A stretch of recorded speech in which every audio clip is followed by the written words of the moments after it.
Hola, bienvenidos a este nuevo espacio de diálogos ADT Protolima, en donde recogemos la opinión de actores del municipio de Ibagué y del departamento del Tolima y revisamos un poco la experiencia de aquellos diálogos regionales que vivimos en pandemia 5 años después.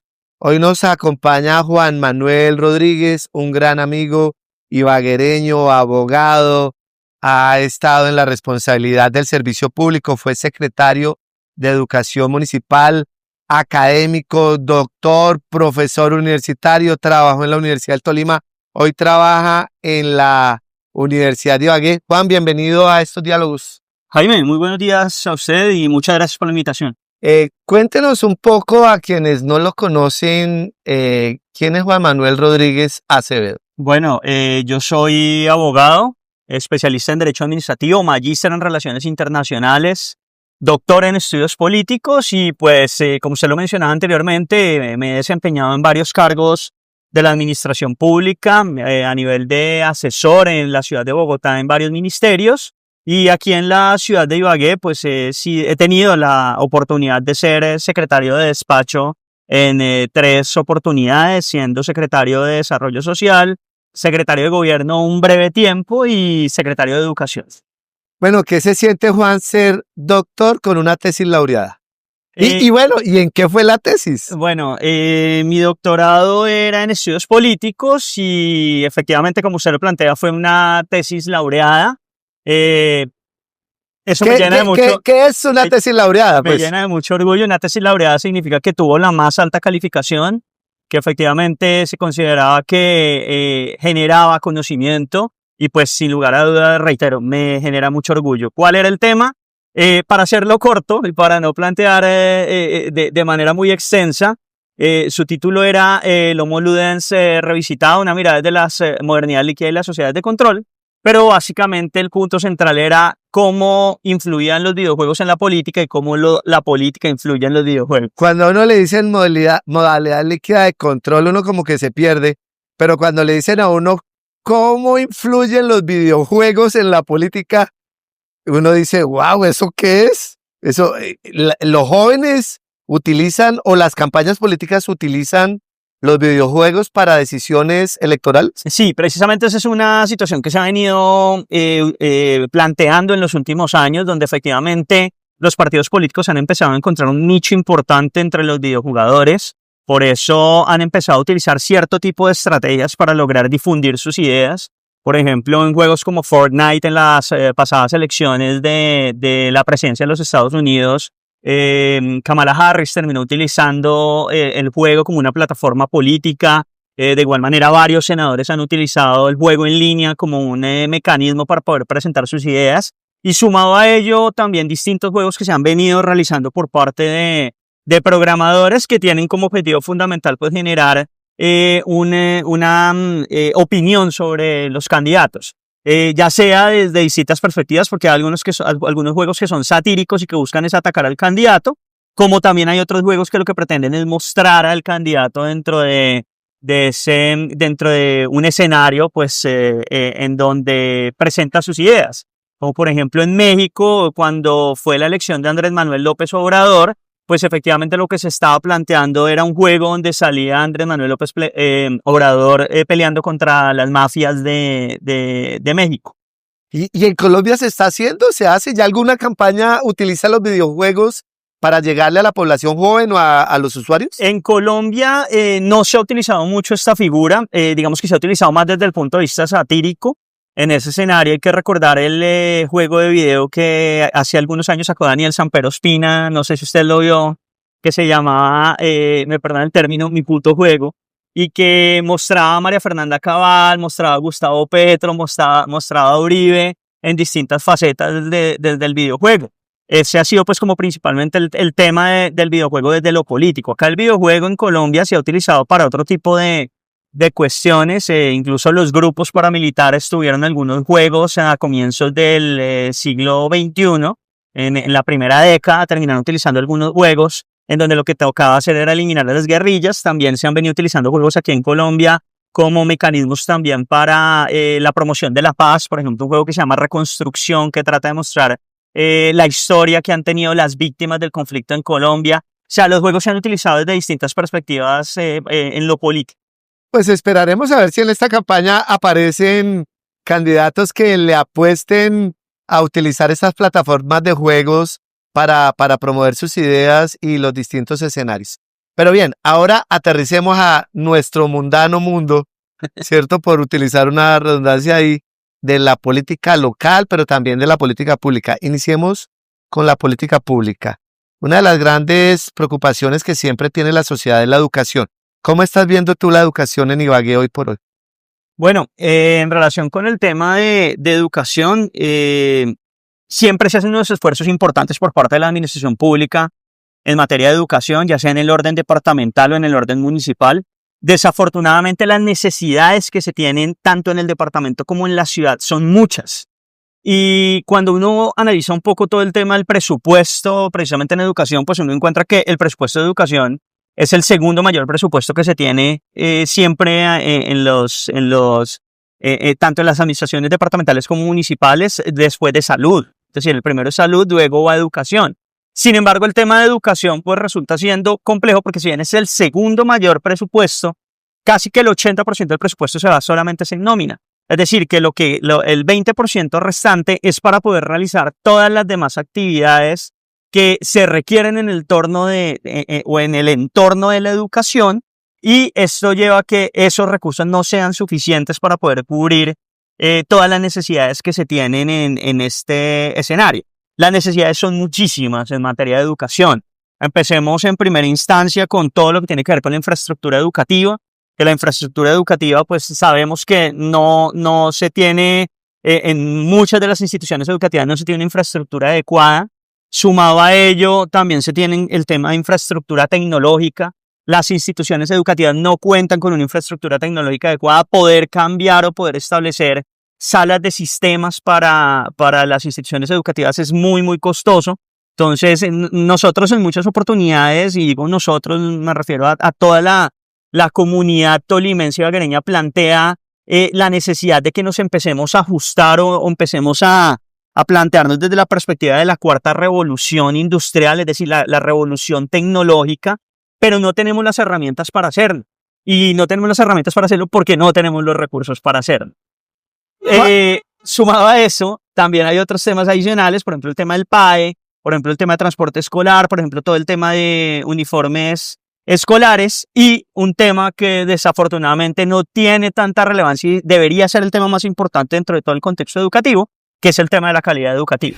Yo quisiera que avanzáramos hacia ese último tema, porque los otros tienen que ver con ello. O sea, digamos, un joven que tenga la posibilidad de alimentarse antes de ir a clase, la posibilidad de tener transporte escolar para ir a un sitio donde le ofrecen mejores servicios educativos, pues en últimas redunda en la calidad educativa. Tú tuviste la oportunidad como secretario de Educación de Ibagué de conocer el proceso de los megacolegios. Uh-huh. Recuérdanos un poco ese proceso y dinos hoy cómo están los megacolegios en Ibagué. Bueno, frente a esa situación, lo primero que hay que destacar es que hubo una consecución de recursos importante por parte de la alcaldía de Ibagué. En este caso fue durante el gobierno de Guillermo Alfonso Jaramillo.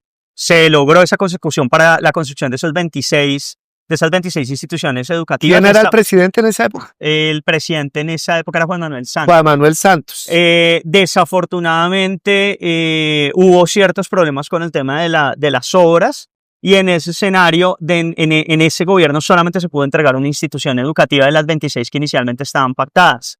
Luego, posteriormente, se continúa con la construcción. Hubo varias situaciones problemáticas derivadas del mismo tema. Estamos hablando ya de la administración de Andrés Hurtado, donde tú estuviste de secretario. Claro, sí, señor. Entonces, en la administración de Andrés Hurtado ya se continúa con todo el proceso para la construcción de los demás megacolegios. Había algunos que iban más adelantados que otros que tenían una serie de problemáticas derivadas, por ejemplo, de situaciones de licencias, situaciones de permisos que se requerían. Allí se empieza la construcción de las instituciones educativas. Durante el gobierno del ingeniero Andrés Hurtado se entregan 16, 17 instituciones educativas. Ahí ya, el presidente ya era Iván Duque. Ya era Iván Duque. Y la ministra, la ibaguereña María Victoria Angulo. Victoria Angulo, sí señor. Ahí se entregan ¿cuántas instituciones? 16, 17 instituciones, no estoy seguro en este momento. Pero el problema era que cuando se entregaban las instituciones educativas se entregaba prácticamente el cascarón. Ok. Entonces había una serie de cuestiones que debían haberse o tenían que tenerse en cuenta, pero que al momento de hacer toda la proyección presupuestal no se tuvo en cuenta, que básicamente era, por ejemplo, la adquisición de nuevas pupitres, todo lo que tenía que ver con las acometidas de gas, acometidas de energía, acueducto de alcantarillado, y todo eso supuso unos sobrecostos adicionales que efectivamente tenían que ser cubiertos para poder cubrir la totalidad de las instituciones educativas. Como desafortunadamente no se tenían los recursos y era necesario poder entregar las instituciones educativas en su totalidad, pues fue necesario o se realiza ya por parte del FIE, del Fondo para el Financiamiento de la Infraestructura Educativa, una despriorización de unas obras que no se habían iniciado, y con esos recursos que se habían destinado para o que surgen de esa despriorización, se termina dando la construcción o se termina realizando la completitud de las instituciones educativas que ya habían sido construidas. Que estaban en su ejecución. Que estaban en su ejecución. ¿Cuáles sufrieron en Ibagué esa...? La despriorización sufrió en 4 instituciones educativas, una el INEM. Okay. En segundo lugar, la institución educativa Mariano Melendro. Okay.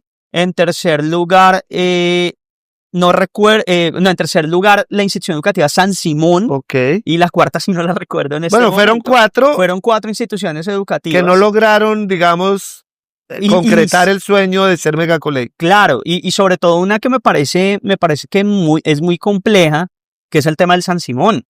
Porque el San Simón hasta hace algunos años, bueno, ustedes saben que el San Simón es una de las instituciones educativas insignia de la ciudad de Ibagué, y sumado a ello... Tal vez fue el primer colegio fundado en Ibagué. Y sumado a ello fue por quizás el General Santander. Hasta hace unos 4 o 5 años la institución educativa que mayor número de estudiantes tenía.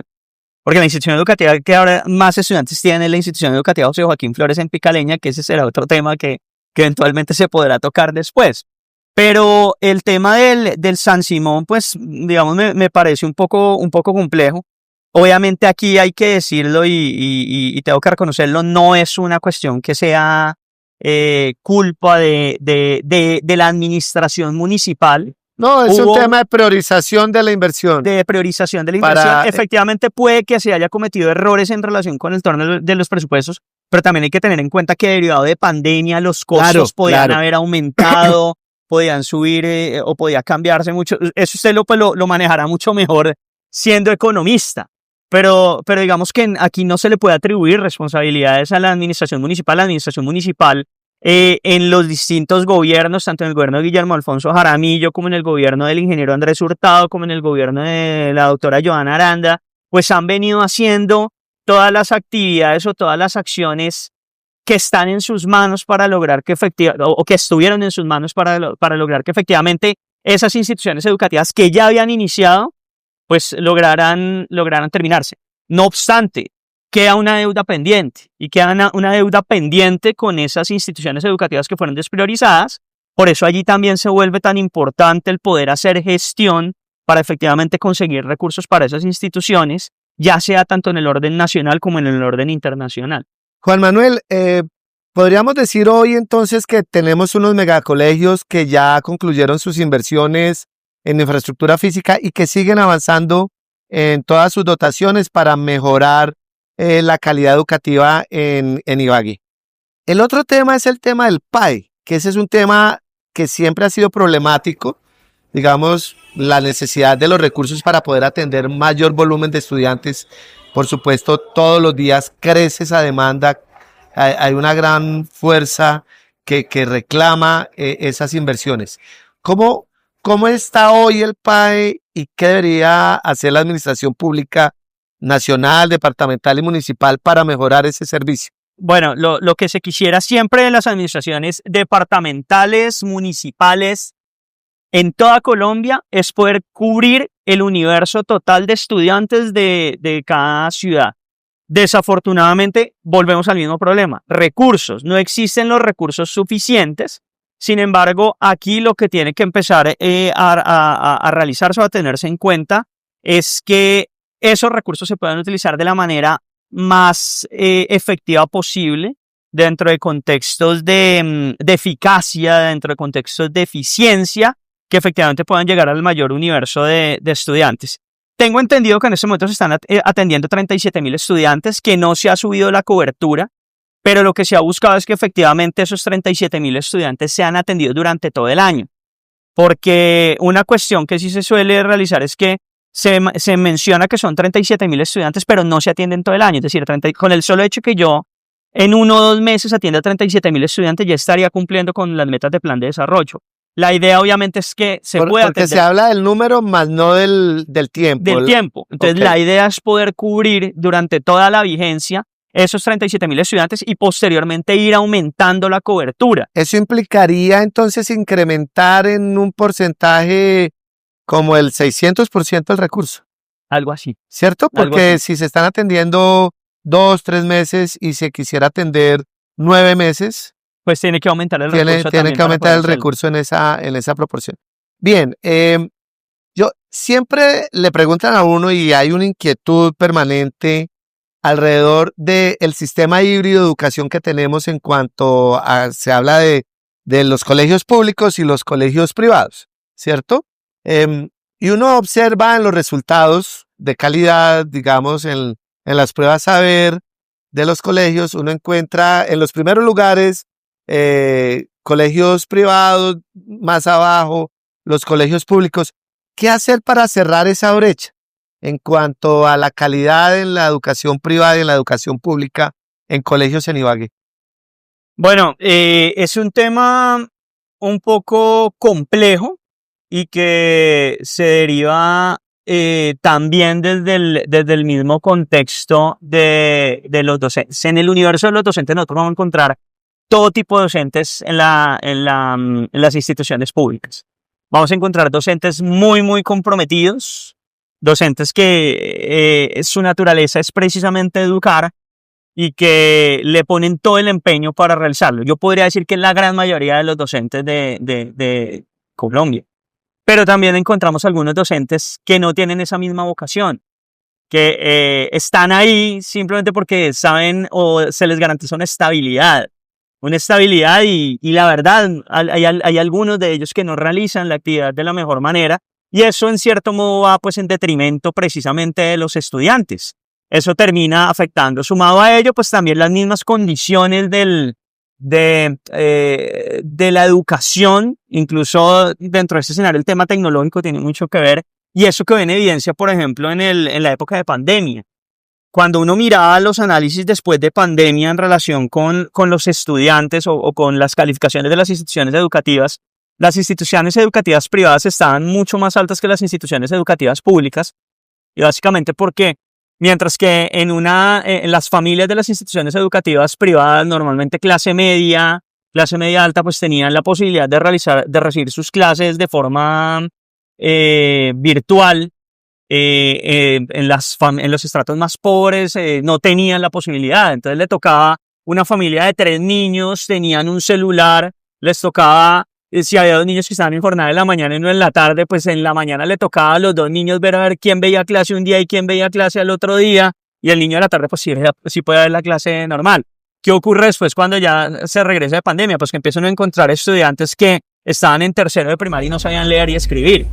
También derivado pues de esa situación, el tema tecnológico influye mucho en la calidad educativa, influye mucho en que no se pueda tener una educación. Y también hay que reconocer que tiene que ver los aspectos socioculturales, porque efectivamente hay muchas familias, especialmente de los estratos más bajos, en donde le resulta siendo más productivo que su hijo termine trabajando a que termine, por ejemplo, su su bachillerato. Entonces, en ese En escenario, economía lo llamamos costos de oportunidad. los costos de oportunidad. Entonces, efectivamente, ahí se termina evidenciando esa situación. Pones tú, Juan Manuel, un tema que me parece que es clave en todo lo que es la educación y la formación de los jóvenes, que es la participación de los hogares. Y tal vez debo decirlo por experiencia propia y por lo que empíricamente uno observa y ve en la sociedad, cuando el hogar está más comprometido con el acompañamiento al joven, es muy probable que el joven termine sus estudios, que el joven mejore su calidad, pero por supuesto en una sociedad como la nuestra que tiene tantas dificultades en el ingreso del hogar y que también tiene dificultades inclusive en la misma unidad del hogar por los problemas de separación de padres, pues no es tan fácil.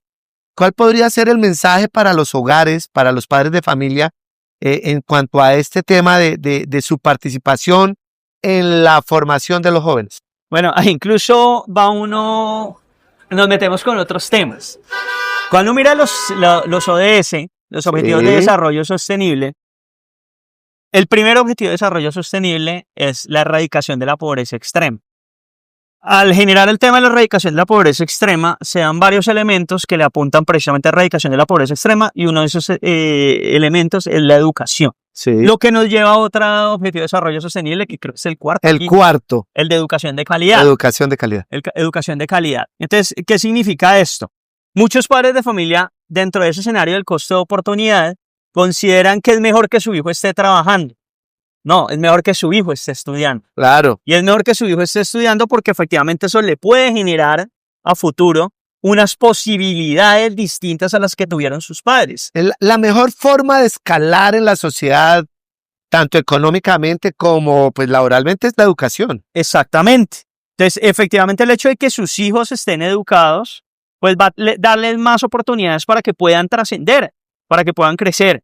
Desafortunadamente, muchos padres no entienden esto. Y muchos padres se quedan con el tema, no, a mí me sirve es que el chino esté acá trabajando. Y hay que decir que la educación básica y media, pues es gratuita, ¿cierto? Sí, señor. Que se requeriría, por supuesto, otros acompañamientos como el que ya hablamos del PAE, pero el padre debe ser consciente de eso, la madre debe ser consciente que la educación es la mejor herramienta para escalar. De acuerdo, completamente de acuerdo, es la mejor herramienta para escalar y sin lugar a dudas, reitero, los padres deben apoyar ese ejercicio. Bueno, en un Estado social de derecho como el nuestro, como el colombiano, con sistema de transferencia del sistema general de participaciones, pues hay una gran apuesta. Por eso tal vez ese 80% de los recursos que se mandan para educación tiene que ver para el pago de nómina de docentes. Por eso bien planteas tú el hecho de que los docentes son pieza fundamental en el sistema. Sí, señor, exactamente, son pieza fundamental en el sistema. Sin embargo, también hay que tener en cuenta otra cuestión importante y son las tasas de natalidad, porque las tasas de natalidad en Colombia están bajando y ya tenemos entonces muchos docentes frente al número de estudiantes que existen realmente. Entonces son cuestiones que también habría que empezar a mirar. Sin embargo, personas futuro. como usted y yo estamos apoyando a la repoblación del planeta. Sí, sí, ahí vamos en eso. 2 hijos, 3 en mi caso. Lo hacemos por aquellas personas que no se atreven. Ojalá se atrevieran. La experiencia de ser padre realmente es muy valiosa. Bueno, vamos cerrando un poco el espacio ya porque se nos agota el tiempo de este Diálogos ADT Protolima. Bueno, hay que decir, por supuesto, Juan Manuel casi no lo hace, pero Juan Manuel es un hombre muy visible en el liberalismo de Ibagué del departamento del Tolima. Ha sonado para ser concejal, ha sonado para ser diputado, también lo han propuesto para ser candidato a la Cámara de Representantes por el Partido Liberal. No podríamos no estar en este espacio que es de diálogos, dejar de hablar y no hacerlo del Partido Liberal, del liberalismo. Empecemos hablando del liberalismo como tendencia ideológica. ¿Siguen siendo vigentes las ideas liberales en un país como Colombia? Primero, claro, son puros rumores lo que usted plantea bueno, anteriormente. Siempre serán rumores hasta cuando no vaya a la registraduría y firme. Y solo se quedaron en rumores. Sí. No, en relación con el tema del... Bueno, tú eres politólogo, hay que decir que es una pregunta adecuada para un politólogo. En relación con el tema del liberalismo, efectivamente las ideas liberales siguen siendo muy, muy vigentes. Es más, incluso yo debería plantear que las ideas liberales en este momento son las ideas que resultan siendo más de centro. Pese a que algunos digan que el centro no existe. Pero lo han dicho ya algunos, sí, algunos opinadores. Dicen que el centro no existe. No, que el liberalismo hoy es el centro. Claro.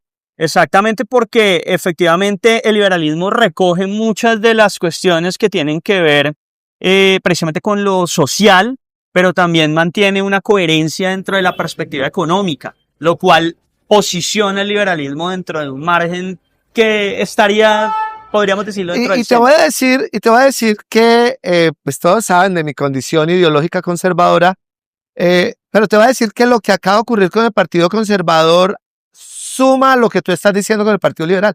El Partido Conservador por estatutos era un partido de centro, así lo había definido por allá en el 2005, y 20 años después acaba de decir que el Partido Conservador se considera de centro derecha, es decir, se corrió un escaño o una escala hacia la derecha, un partido que se considera de centro. Un partido que se consideraba socialdemócrata, si se quiere, más cercano a la izquierda, dices tú, se está corriendo ideológicamente al centro. Al centro. ¿Sí? Y entonces, ¿por qué el Partido Liberal no logra recoger eso? También son las complejidades derivadas precisamente de los extremismos. Desafortunadamente, en los últimos años a nivel global, pues han empezado a surgir ideas de extremos. Los extremos son los que finalmente recogen todas las ¿cómo decirlo? Las pretensiones de la gente, las pretensiones, sí. La gente se siente decepcionada, okay. Las decepciones de la gente las terminan recogiendo mucho los partidos de extremos. Entonces eso finalmente pues ha llevado a que esos partidos de centro empiecen a verse un poco afectados, pese a que esos partidos de centro, en este caso Partido Liberal, Partido Conservador, serían los que desde un punto de vista ideológico terminan teniendo una coherencia, una cuestión más centrada en relación con esa nivelación entre lo social y lo económico, porque es que hay algunos que le apuntan más a lo social dejando de lado lo económico, y eso también es complejo, pero hay otros que le apuntan más a lo económico dejando a lo social. Hagámonos una autocrítica, en tu caso liberal. El presidente Gaviria dijo que no va a haber candidato presidencial liberal ni siquiera en las consultas. ¿No es perder espacios? Sí, es perder espacios.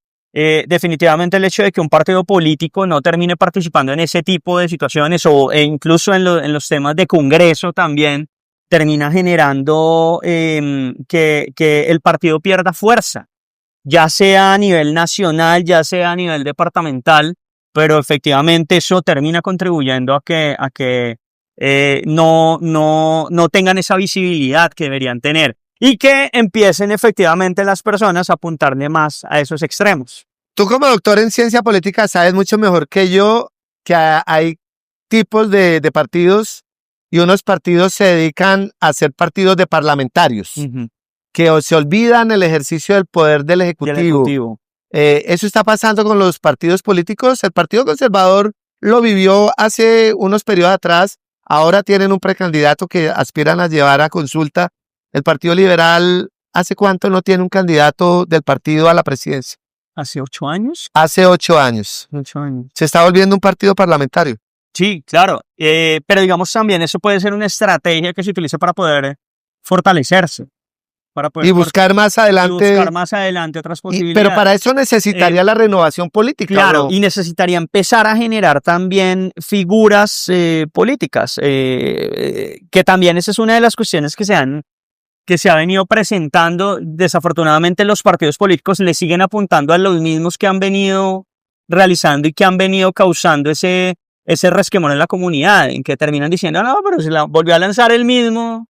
Sí, aunque uno entiende los procesos de maduración de los candidatos, ¿no? Puede que en una primera instancia no esté tan maduro y que después lo intente de nuevo. ¿Hay futuro del Partido Liberal en el Tolima? Sí, hay futuro. Aquí en el Partido Liberal hay unos representantes que tienen un papel relevante. Esperemos que en próximas elecciones ya esas figuras empiecen a surgir. Yo sé que ahí está Juan Manuel Rodríguez Acevedo como un referente para mucha gente. ¿Cuáles otros? Jóvenes, hombres y mujeres. Por ejemplo, no podemos desconocer el papel de Camilo Delgado. Camilo Delgado ha cumplido un papel clave dentro del escenario del Partido Liberal. Además que él ha hecho liberalismo toda su vida. Él sin lugar a dudas es una persona que le ha apuntado al liberalismo, le ha apuntado a hacer crecer el partido. Digamos que no diría más nombres en este momento, pero también he visto muchas personas que incluso fueron estudiantes míos que los he visto muy activos dentro del Partido Liberal. Uno empieza a hablar así y uno parece ya viejo, ¿sí o no? Sí, claro. He tenido estudiantes. Lo que pasa es que en la universidad uno puede tener inclusive alumnos que son mayores que uno, por supuesto. Pero sí he tenido varios estudiantes que están haciendo un papel importante. Bueno, ahí hay el presidente del Consejo es liberal, ¿no? Que ya han empezado a participar, por ejemplo, en procesos como el Consejo Municipal de Juventudes, que sin lugar a dudas ese es un... Ahí les va dando un camino. Ahí les va dando un camino. Hablaba yo de Javier Mora, ¿no? Que es liberal, concejal, presidente del consejo, que muy seguramente es un hombre joven, con una familia muy bonita también, de niños jóvenes, niños pequeños. No pensaría que ahí está él con la posibilidad de hacer cosas en el Partido Liberal. Bueno, no sé, has dicho que no das más nombres, pero empresarios, de pronto que tú veas en otros sectores académicos, que tengan tendencias liberales y que uno quisiera que se atrevan. No. ¿No vas a dar nombres? No voy a dar nombres. Porque es que aquí también hay que tener en cuenta que a veces no es necesariamente el partido, sino lo que le puedan dar a la ciudad. Y acá en la ciudad, independiente del partido político, hay muchas personas que terminan dando o terminan realizando un papel importante en favor de la ciudad y que seguramente más adelante podrán terminar dando herramientas adecuadas para que la ciudad crezca. Bueno, muy bien. Juan Manuel Rodríguez Acevedo, ya lo escucharon, exsecretario en la administración municipal, fue secretario general de la Universidad del Tolima, director de especializaciones y maestrías en la Universidad de Ibagué, investigador. Doctor, muchas gracias, Juan, por acompañarnos a estos diálogos ADT Pro Tolima. Muchas gracias, Jaime Eduardo, por la invitación.